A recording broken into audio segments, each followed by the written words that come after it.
오늘 하나님 말씀 보겠습니다. 베드로전서 2장 9절에서 10절입니다. 신약 베드로전서 2장 9절에서 10절입니다. 같이 읽도록 하겠습니다. 그러나 너희는 택하신 족속이요 왕 같은 제사장들이요 거룩한 나라요 그의 소유가 된 백성이니 이는 너희를 어두운 데서 불러내어 그의 기이한 빛에 들어가게 하시니에 아름다운 덕을 선포하게 하려 하심이라. 너희가 전에는 백성이 아니더니 이제는 하나님의 백성이요 전에는 긍휼을 얻지 못하였더니 이제는 긍휼을 얻은 자니라. 아멘. 오늘은 이제 오후 예배는 이제는 긍휼을 얻은 자니라라는 말씀을 나누겠습니다. 혹시 일부 설교 제목 기억하세요? 예수님 안에서 왕 같은 제사장. 제가 분명히 한 가지는 말씀 부탁을 드려요. 다 잃어버려도 맨 마지막 그 한 가지는 잃어버리지 말자 그랬어요. 그것이 주보에 나와 있습니다.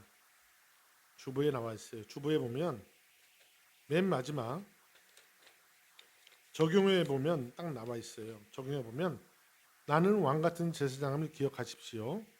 예수님께 붙어 있으십시오. 계산은 성령님께 맡기십시오. 날마다 성령 충만함을 받으십시오.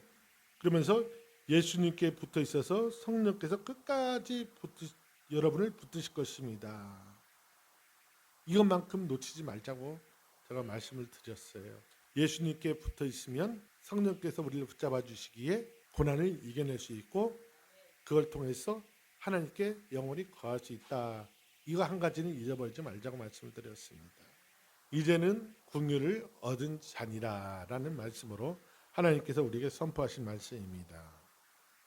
오늘 일부 예배를 통해 우리는 하나님께서 허물 많고 연약한 우리를 왕같은 제사장이라고 세우셨다는 놀라운 은혜를 함께 나누었습니다. 우리는 우리의 자격 때문에 제사장이 된 것이 아니라고 말씀을 드렸어요. 우리가 충성했기 때문이 아니라고 말씀을 드렸습니다. 우리가 하나님을 먼저 찾아왔기 때문이 아니라고 말씀을 드렸어요. 오직 예수 그리스도의 십자가의 은혜로 더러운 옷을 벗고 의의 새 옷을 입은 하나님의 백성이 되었다고 말씀을 드렸습니다. 그리고 하나님께서 우리에게 말씀을 하십니다. 이제는 내 길로 행하라. 내 길로 행하라 라고 말씀하셨어요. 내 힘으로 살아가는 삶이 아닙니다. 내 힘으로 살아가는 삶이 아니라 예수 그리스도 안에 거하면 성령 안에서 하나님 나라를 살아가는 삶으로 우리를 부르신다는 거예요. 성령의 능력으로 우리 그 삶이 살아가진다는 겁니다. 그런데 사랑하는 성도 여러분, 여기에서 우리는 한 가지 질문을 해야 합니다. 한 가지 질문이 생겨야 돼요. 어떤 질문이요? 왜 하나님께서 우리를 왕같은 제사장으로 세우셨을까? 왜 하나님은 나같이 보잘것없는 자를 왕같은 제사장으로 세우셨을까? 왜 죄인이었던 우리를 택하시고 거룩한 나라라 부르시며 하나님의 소유된 백성이라고 선언하셨을까? 라는 질문을 한번 던져봐야 돼요. 오늘 베드로는 그 이유를 분명하게 설명합니다. 10절의 말씀에 너희가 전에는 백성이 아니더니 이제는 하나님의 백성이요 전에는 긍휼을 얻지 못하였더니 이제는 긍휼을 얻은 자니라. 뭘 얻었다고요? 긍휼을 얻었다. 사랑하는 성도 여러분, 우리는 왕같은 제사장이 된 이유는 단 하나뿐입니다. 단 하나예요. 우리가 긍휼을 얻은 자가 되었기 때문이에요. 우리가 하나님의 긍휼을 얻은 자가 되었기 때문에 우리가 왕같은 제사장이 될 수 있었던 겁니다. 그런데 오늘 말씀은 더욱 단순히 긍휼을 받았습니다라는 이루에서 끝나지 않는다는 거예요. 창세기부터 지금 시작해서 하나님의 긍휼이 호세아를 지나서 예수 그리스도의 십자가에서 완성되고 오늘 우리를 통해 하나님 나라를 확장해 가시는 하나님의 놀라운 계획을 보여주고 계시다는 거예요. 창세기부터 호세아를 통해서 예수 그리스도의 십자가를 통해 성령으로 요한복음 17장 20절에서 21절 23절에 보면 20절에서 그래요. 예수님께서 아버지여 이들만이 위함이 아니라 이들을 통해 내 말을 듣는 그 사람들도 위함이니 내가 아버지와 하나 된 것 같이 저들도 우리와 하나가 되어 우리 안에 함께 거하게 하옵소서라고 예수님이 기도를 하신단 말이에요. 바로 그것을 이루는 이유가 뭐냐? 주님 오실 때까지 우리를 사랑으로 붙잡아 주신다는 거예요. 이것이 하나님의 놀라운 계획입니다. 이 줄기가요, 하나님의 놀라운 계획이에요. 그래서 오늘 저는 여러분과 함께 이제는 궁유를 얻은 자라는 제목으로 하나님의 말씀을 나누고자 합니다. 궁유는 하나님께서 먼저 찾아오시는 언약의 사랑이에요. 궁유는 하나님께서 먼저 찾아오신 거예요. 내가 찾아간 게 아니에요. 하나님이 나에게 찾아오셨어요. 그리고 언약을 내주세요.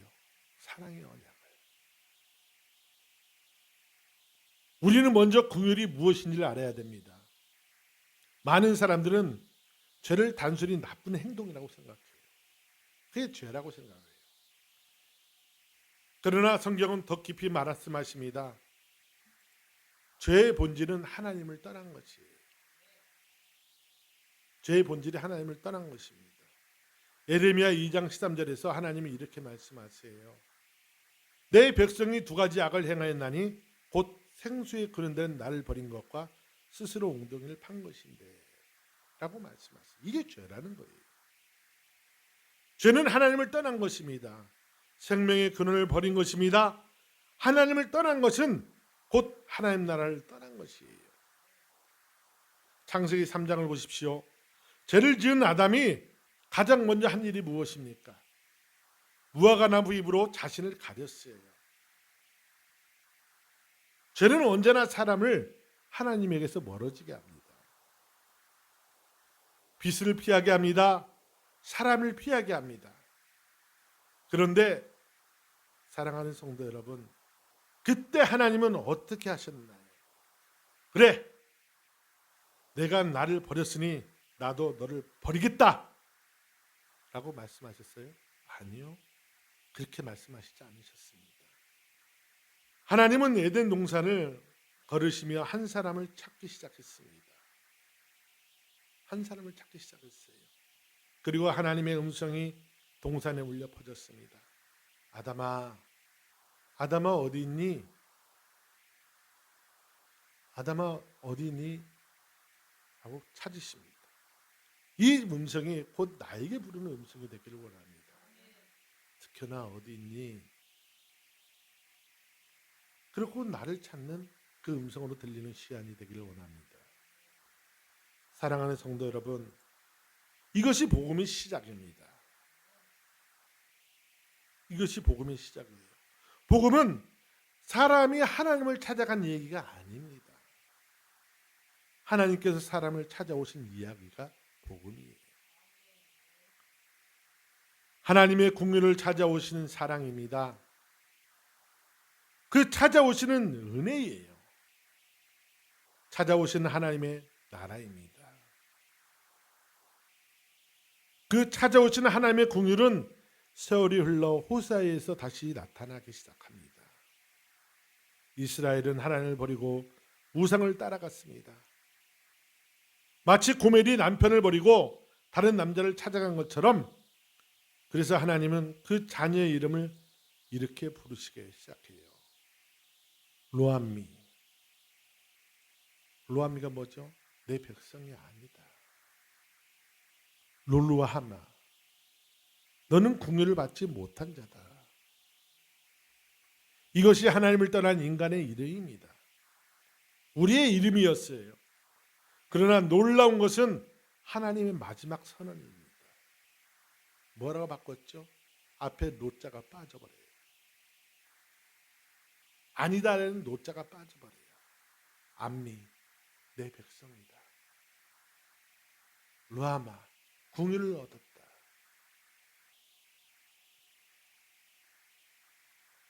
너는 내 백성이다. 내가 너를 궁일히 여기노라. 사랑하는 성도 여러분, 왜 하나님이 이렇게까지 말씀하실까요? 그들이 회개를 잘했기 때문입니까? 아니에요. 그들이 자격이 있기 때문입니까? 아니에요. 하나님께서 언약을 기억하시기 때문이에요.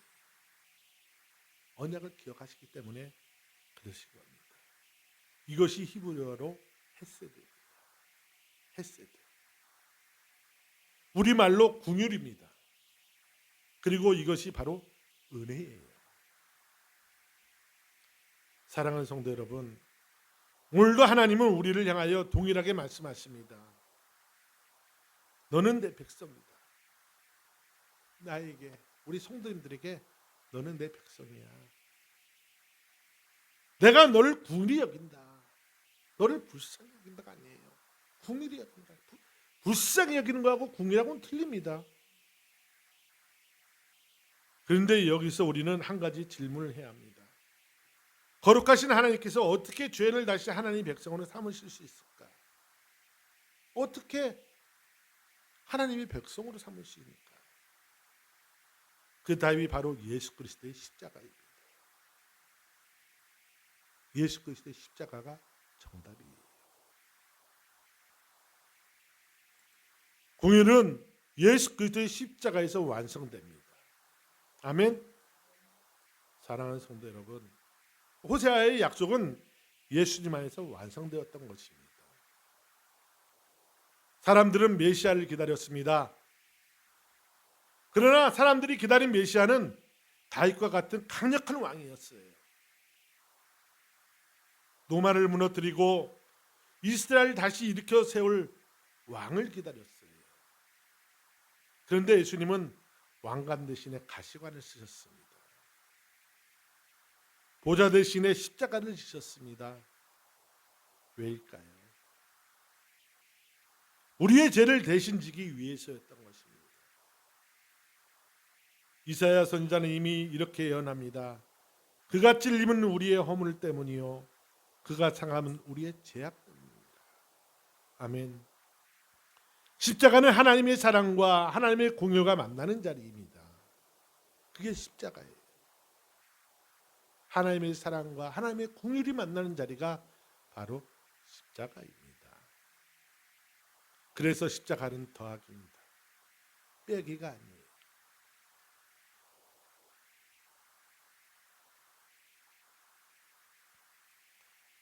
죄는 반드시 심판받아야 합니다. 그러나 하나님은 죄인을 포기하지 아니하셨습니다.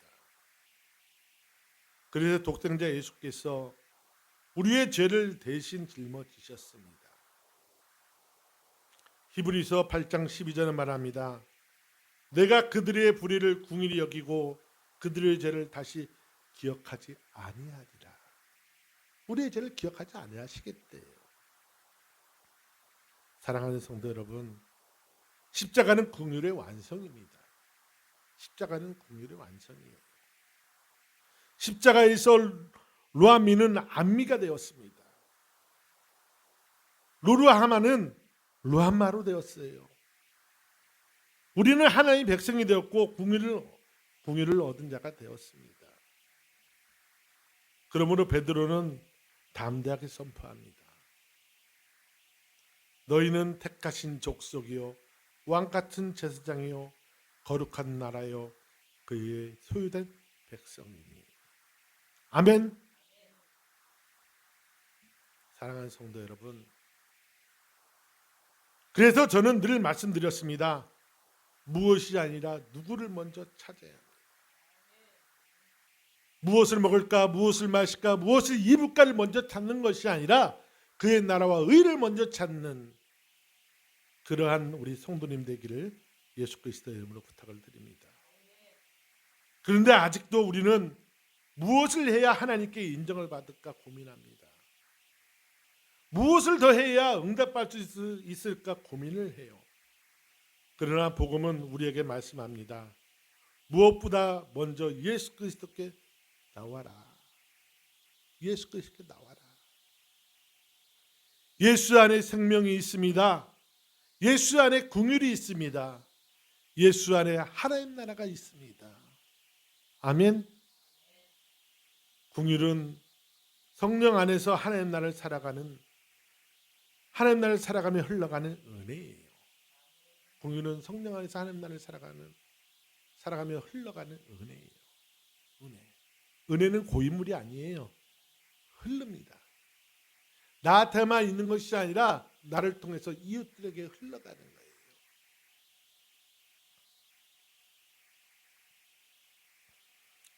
사랑하는 성도 여러분, 십자가는 우리의 구원의 끝이 아닙니다. 새로운 삶의 시작이 십자가예요.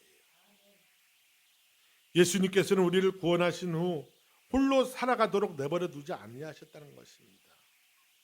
보혜사 성령을 보내주셨어요. 그래서 갈라디아서 5장 16절은 말씀하십니다. 성령을 따라 행하라. 그래서 우리 은총교회의 영원한 표어가 성령을 따라 행하라입니다. 사랑하는 성도 여러분, 이것이 은총교회의 영원한 표어입니다. 성령을 따라 행하는 교회. 성령께서는 오늘도 우리 안에서 하나님 나라를 살아가게 하십니다. 그러므로 긍휼을 얻는 하나님의 백성은 오늘도 하나님 나라를 살아갑니다. 하나님 나라가 우리 안에 임하면 삶의 모습도 달라집니다. 그러면 어떻게 될까요? 기쁨이 환경을 이겨버려요. 하나님이 주시는 기쁨이 내 삶의 환경을 이겨버린다니까요. 기도가 염려를 이겨버립니다. 감사가 원망을 이겨버려요. 그리고 기쁨과 감사는 우리 안에 머물지 않습니다. 하나님을 사랑하는 삶으로 이어져요. 이웃을 사랑하는 삶으로 이어집니다. 이것이 바로 우리 교회가 지향하는 지표인 예수 그리스도를 나타내는 교회입니다. 이런 삶이 그리스도를 나타내는 삶입니다. 사랑하는 성도 여러분, 예수님께서는 요한복음 14장 23절에 이렇게 말씀하고 계세요. 사람이 나를 사랑하면 내 말을 지키리니. 예수님을 사랑한 사람은 예수님 마음으로 살아갑니다. 예수님 마음은 무엇일까요?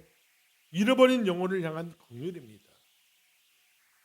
그래서 예수님은 말씀하십니다. 내가 온 것은 복음을 전하기 위함이다.